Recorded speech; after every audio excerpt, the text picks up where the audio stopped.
Challenging star Darshan ರವರಿಗೆ ಮತ್ತೊಂದು ಆಘಾತ ಆಗಿದೆ. 25 ವರ್ಷಗಳ ಕಾಲ ಅವರ ಜೊತೆಗಿದ್ದು ಅವರಿಗೆ ಮೇಕಪ್ ಮಾಡ್ತಿದ್ದಂತಹ ಮೇಕಪ್ ಆರ್ಟಿಸ್ಟ್ ಈಗ ಅವರನ್ನ ಬಿಟ್ಟು ಅಗಲಿದ್ದಾರೆ. ಪವಿತ್ರ ಗೌಡ ಕೇಸಲ್ಲಿ ದರ್ಶನ್ ರವರು ಮತ್ತೆ ಕೋರ್ಟ್ಗೆ ಹಾಜರಾಗಬೇಕಾಗಿತ್ತು. ದೆನ್ ಅವರು ಹಾಜರಾಗಿ ಕೋರ್ಟಿನ ಕೆಲಸವನ್ನು ಮುಗಿಸಿ ಹೊರಗೆ ಬಂದಮೇಲೆ ಅವರಿಗೆ ಈ ಒಂದು ವಿಷಯ ಗೊತ್ತಾಗಿದೆ. ಆ್ಯಂಡ್ ಅವರ ಜೊತೆಗೆ ಇದ್ದಂತಹ ಹಳೆಯ ಫೋಟೋ ಒಂದನ್ನು ದರ್ಶನ್ ರವರು ತಮ್ಮ ಸೋಷಿಯಲ್ ಮೀಡಿಯಾ ಅಕೌಂಟಲ್ಲಿ ಪೋಸ್ಟ್ ಮಾಡೋದರ ಮುಖಾಂತರ ಭಾವನಾತ್ಮಕವಾದಂತಹ ಪೋಸ್ಟ್ ಅನ್ನ ಮಾಡಿದ್ದಾರೆ. ದರ್ಶನ್ ರವರು ನಟಿಸಿದಂತಹ ಹಲವು ಸಿನಿಮಾಗಳಿಗೆ ಹೊನ್ನೇಗೌಡರು ಮೇಕಪ್ ಆರ್ಟಿಸ್ಟ್ ಆಗಿದ್ರು. ಅವರ ಸಿನಿಮಾಗಳಿಗೆ ಇವರೇ ಮೇಕಪ್ ಮಾಡ್ತಿದ್ರು.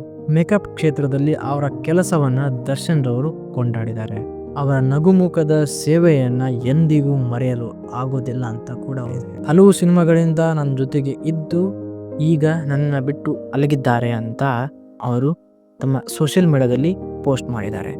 25 ವರ್ಷಗಳಿಂದ ಜೊತೆಗಿದ್ದಂತಹ ಮೇಕಪ್ ಆರ್ಟಿಸ್ಟ್ ಹೊನ್ನೇಗೌಡರು ಈಗ ನಮ್ಮನ್ನ ಬಿಟ್ಟು ಅಗಲಿದ್ದಾರೆ. ಈ ದುಃಖದ ಸಮಯದಲ್ಲಿ ದೇವರು ಅವರ ಕುಟುಂಬಕ್ಕೆ ನೋವನ್ನ ನುಂಗುವ ಶಕ್ತಿಯನ್ನ ಕೊಡಲಿ ಅಂತ ದರ್ಶನ್ ಅವರು ತಮ್ಮ ಇನ್ಸ್ಟಾಗ್ರಾಮ್ ಅಕೌಂಟಲ್ಲಿ ತಮ್ಮ ಸೋಷಿಯಲ್ ಮೀಡಿಯಾದಲ್ಲಿ ಪೋಸ್ಟ್ ಮಾಡಿದ್ರು. ದರ್ಶನ್ ರವರ ವಿಚಾರಣೆ ಏನಾಯಿತು? ರೇಣುಕಾಸ್ವಾಮಿ ಪ್ರಕರಣದ ಆರೋಪಿಗಳಾಗಿರುವಂತಹ ದರ್ಶನ್ ಮತ್ತು ಪವಿತ್ರ ಗೌಡ ಅವರಿಬ್ರು ಇವತ್ತು ಕೋರ್ಟಿಗೆ ಹಾಜರಾಗಿದ್ರು. ಆರೋಪಿಗಳ ವಿಚಾರಣೆಯ ಕುರಿತಾಗಿ ಕಾಲಾವಕಾಶವನ್ನು ಕೇಳಿದ್ದರಿಂದ ಜುಲೈ 10ಕ್ಕೆ ಈ ವಿಚಾರಣೆಯನ್ನ ಮುಂದೂಡಲಾಗಿದೆ. ಜೊತೆಗೆ ಡೆವಿಲ್ ಶೂಟಿಂಗ್ ಏನಾಯಿತು? ರೆಗ್ಯುಲರ್ ಜಾಮೀನು ಬೇಲ್ ಮೇಲೆ ಹೊರಗೆ ಬರುತ್ತಿದ್ದಂತೆ ಡೆವಿಲ್ ಶೂಟಿಂಗಿಗೆ ಹಾಜರಾಗಿದ್ರು. ಇದರ ಜೊತೆಗೆ ಮೈಸೂರಲ್ಲಿ ಶೂಟಿಂಗ್ ಮುಗಿಸಿದ್ರು, ರಾಜಸ್ಥಾನದಲ್ಲಿ ಶೂಟಿಂಗ್ ಮುಗಿಸಿದ್ರು.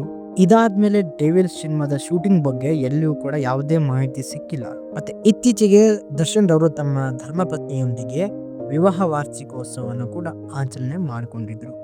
ಈ ವಿಡಿಯೋಗಳು ಸೋಷಿಯಲ್ ಮೀಡಿಯಾದಲ್ಲಿ ಬಹಳಷ್ಟು ವೈರಲ್ ಆಗ್ತಿದೆ. ಕೋರ್ಟಿಂದ ವಿಚಾರಣೆ ಮುಗಿದ ಮೇಲೆ ಬರುತ್ತಿದ್ದಂತೆಯೇ ಪವಿತ್ರ ಗೌಡ ಅವರು ದರ್ಶನ್ ಅವರ ಬಳಿ ಫೋನ್ ನಂಬರ್ ಕೇಳಲು ಬಹಳಷ್ಟು ಪ್ರಯತ್ನ ಪಟ್ಟರಂತೆ. ಕಳೆದ ಬಾರಿಯೂ ದರ್ಶನ್ ಅವರು ವಿಚಾರಣೆಗೆ ಹೋದಾಗ ಅಲ್ಲಿ ಕೂಡ ಪವಿತ್ರ ಗೌಡ ಮತ್ತೆ ದರ್ಶನ್ ಅವರ ನಡುವೆ ಯಾವುದೇ ಸಂಭಾಷಣೆ ಇರಲಿಲ್ಲ. ಹಾಗೆ 4ನೇ ಮಹಡಿಯಿಂದ ಕೆಳಗೆ ಲಿಫ್ಟ್ ಅಲ್ಲಿ ಬರುವಾಗ ಇಬ್ರು ಒಂದೇ ಲಿಫ್ಟ್ ಅಲ್ಲಿ ಇರುವಾಗ ಪವಿತ್ರ ಗೌಡ ಅವರು ಫೋನ್ ನಂಬರ್ ಕೇಳಲು ಬಹಳಷ್ಟು ಪ್ರಯತ್ನ ಪಟ್ಟರಂತೆ. ಸದ್ಯ ಅವರಿಬ್ರು ತಮ್ಮ ಬಿಜಿ ಸೈಡ್ ಅಲ್ಲಿ ಬ್ಯುಸಿ ಆಗಿದ್ದಾರೆ.